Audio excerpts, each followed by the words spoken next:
안녕하세요. 윤성원 전사입니다. 자, 오늘은 예레미야 7장 1절부터 15절까지입니다. 말씀 각자 집에서 읽어보시고요.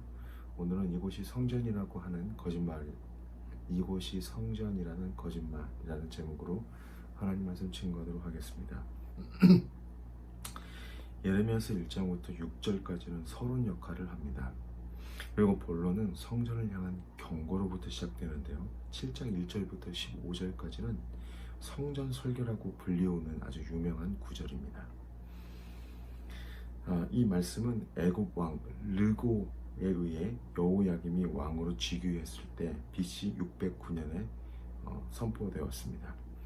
유다의 종교 개혁을 이끌었던 요시야 왕이 무깃도 전투에서 전사했고, 유다는 애굽의 지배 아래 들어가 실질적으로 주권을 잃은 상태였습니다. 이런 배경을 가지고 우리 1절부터 15절까지 들어갈 건데요. 먼저 1절부터 7절까지는 바로 거짓말을 믿지 말라는 하나님의 준엄한 명령이 예레미야를 통해서 주어지고 있습니다.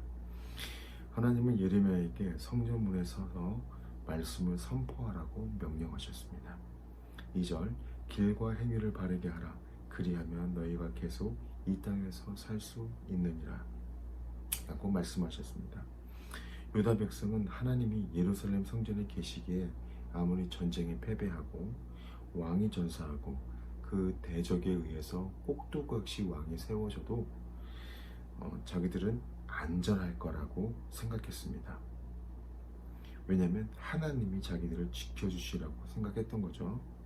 그러나 하나님은 이것이 여호와의 성전이라, 여호와의 성전이라, 여호와의 성전이라는 거짓말을 믿지 말라라고 그들의 말을 정면으로 반박을 합니다. 하나님은 성전 때문에 유다를 지켜주시는 분이 아닙니다. 당신의 백성이 선을 행하고 우상을 숭배하지 않는 것을 원하셔서 성전과 계명을 주신 것입니다. 그런데 유다 백성들은 오해하고 있었던 거죠. 계속해서 8절부터 11절까지는 바로 이 거짓말을 따르는 자들에 대해서 보여주고 있습니다. 요시아의 종교개혁이 무너지고 있었습니다. 유다 백성은 날마다 죄를 짓고 우상을 섬기면서도 성전에 들어와서는 하나님의 구원을 믿노라고 고백했습니다. 하나님은 그들이 성전을 도둑의 소굴로 여기지 않고서야 이럴 수 없다라고 말씀하셨습니다. 저하고 9절부터 11절까지만 한번 읽어보겠습니다. 너희가 도둑질하며 살인하며 간음하며 거짓 맹세하여 바알에게 분향하며 너희가 알지 못하는 다른 신을 따르면서 내 이름으로 일컬음을 받은 이 집에 들어와서 내 앞에 서서 말하기를 우리가 구원을 얻었나이다 하느냐. 이는 이 모든 가증한 일을 행하려 함이로다. 11절, 내 이름으로 일컬음을 받는 이 집이 너희 눈에는 도둑의 소굴로 보이느냐? 보라, 나 곧 내가 그것을 보았노라. 여호와의 말씀이니라. 여러분, 예수님도 이 말씀을 인용하시면서 당시 대제사장들과 서기관들이 성전을 강도의 소굴로 만들었다고 고발하셨습니다. 마가복음 11장 17절 한번 제가 읽어드리겠습니다. 이에 가르쳐 이루시되 기록된 바 내 집은 만민이 기도하는 집이라 칭함을 받으리라고 하지 아니하였느냐? 너희는 강도의 소굴을 만들었도다 하시매. 유다 백성은 하나님을 고백하기는 했지만 실제로는 하나님이 아니라 성전 건물이 자기들을 구원해 주리라고 믿었던 것입니다. 결국 이런 무익한 거짓말은 저들을 멸망으로 몰고 갔습니다. 여러분, 우리가 어렸을 때 즐겁게 봤던 흡혈귀, 좀 무섭게 봤나요? 남양특선 자주 해줬는데 흡혈귀나 드라큘라 백작 이런 영화를 보면 흡혈귀가 두려워하는 게 세 가지가 있습니다. 첫 번째는 뭐죠? 그래요, 마늘 냄새가 싫어한다고 해서 마늘입니다. 두 번째는 햇빛을 싫어해요. 햇빛을 받으면 살이 이렇게 타들어가서 죽게 돼서 햇빛을 싫어해서 늘 그늘 같은데 음침한 곳에서 잠을 자거나 숨어 지냅니다. 세 번째는 바로 십자가입니다. 근데 아이러니하게도 그냥 사람들이 십자가만 갖다 대면 머리 그래서 피합니다. 여러분, 그 십자가에 그 자체의 능력이 있을까요? 아니죠. 십자가 자체는 사형 틀입니다. 그럼 십자가의 능력은 뭐죠? 그렇습니다. 십자가에서 우리의 죄를 위해서 십자가에서 죽으시고 우리의 부활을, 영원한 생명을 위해서 부활하신 예수 그리스도를 믿을 때 능력이 있는 겁니다. 십자가 자체는 아무 능력이 없어요.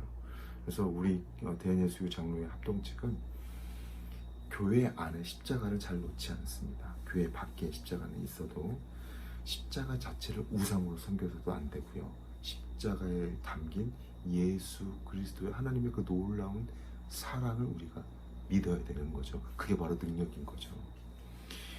유다 백성은 하나님의 성전을 줬던 그 의미를 잃어버리고 성전 자체만 우상으로 섬긴 거, 성전 자체만 자기들이 껍질만 섬겼던 겁니다. 계속해서 12절부터 15절까지는 바로 이 드디어 거짓말을 믿었던 사람들의 결과, 운명이 드디어 기술되고 있습니다. 이렇게 기술됩니다. 여러분, 근데 우리가 살펴보기 전에 다윗이 예루살렘으로부터 법궤를 옮기기 전에 성막이 실로에 있었습니다. 아시죠? 실로는 베델과 가까운 곳으로 북이스라엘에서 가장 영향력 있는 지파, 누구죠? 바로 에브라임 지파가 있던 땅의 성읍이었습니다. 그러나 BC 722년, 이미 110년 전에 북이스라엘은 멸망했고 실로도 황폐했습니다. 북이스라엘이 하나님 앞에서 악을 행하고 그 말씀을 청종하지 않았기 때문에 실로는 멸망했던 겁니다. 하나님은 이제 110년이 지난 유다의 예루살렘 또한 예외가 아니라고 말씀하시는 겁니다. 에브라임이 범죄 때문에 망했던 것처럼 유다도 범죄로 인하여 망할 것이고, 하나님의 성소가 있던 실로가 폐허가 되었듯이 예루살렘도 폐허가 될 것이라고 말씀하시는 겁니다. 성전이 있으니 결코 망하지 않는다며 거짓 평안을 추구했던 유다 백성은 결국 멸망을 피할 수 없게 됩니다. 여러분, 우리들은 보통 듣고 싶은 말만 듣고 믿고 싶은 것만 믿습니다. 그런 경향이 참으로 많습니다. 그래서 사랑의 하나님, 은혜의 하나님, 지켜주시는 하나님, 형통의 하나님, 이런 부분들을 우리가 너무 좋아하고 많이 잘 받아들입니다. 그러나 정의의 하나님, 죄를 미워하는 하나님, 심판하시는 하나님에 대해서는 우리가 잘 받아들이지 않는 경향이 있습니다. 이처럼 자기가 좋아하는 모습만 생각하고 자기 귀에 듣기 좋은 말씀만 들으려고 하는 것은 그것이야말로 패망으로 가는 길이라는 겁니다. 하나님 우리에게 경고하시고 죄를 깨닫게 하실 때 우리가 즉시 회개하고 돌이킬 때 하나님의 놀라운 은혜와 사랑이 우리와 함께 하실 것입니다. 어제도 살펴보았던 대로 하나님 앞에 우리가 회개를 촉구했고요. 오늘은 좀 더 구체적으로 유다 백성들이 무엇 때문에 이렇게 넘어지게 되고, 무엇 때문에 성전에서 모여서 예배는 드리지만 하나님께 질책을 당하게 되고, 그곳이 성전이라는 거짓말을 믿지 말라까지 하나님의 말씀을 듣게 되며 마지막 그들이 어떤 결과로 나아가는지 우리가 살펴봤습니다. 우리가 이것을 보면서 스스로 한번 삶을 돌이키면서 나도 혹시 진짜 본질, 알맹이는 놓치고 껍질만 바라보고 사는 건 아닌지, 하나님 앞에 내가 처음 믿었던 그 첫 신앙의 뜨거움과 하나님의 말씀과 기도 앞에 날마다 나아갔던 나의 이 모습은 없고 혹시 다른 것만을 바라보는 것은 아닌지, 저를 포함한 우리 모두가 이 시간 하나님 앞에 말씀 앞에 다시 기도 앞에 다시 나아가면서 스스로를 한번 점검하고 하나님 앞에 바로 스스로 온전하게 세워져서 황폐한 성읍이 아닌 성왕하고 세워지는 그런 놀라운 하나님의 각 성전들 되시기를 간절히 기도합니다. 이 시간 우리 한번 기도하겠습니다. 오늘 말씀을 생각하면서 우리 같이 이야기했던 대로 혹시 자신을 돌아보면서 내가 다시 하나님 말씀과 기도로 돌아가자, 황폐한 성읍이 아니라 하나님의 성령이 거하는 그런 성전이 되자, 흥왕하는 그런 내가 되자, 나는 그런 마음으로 기도하시고, 또 주변에 몸이 아프신 분들, 또 생각나시는 분들을 위해서 우리 시간 다 함께 한번 기도하겠습니다. 하나님 감사합니다.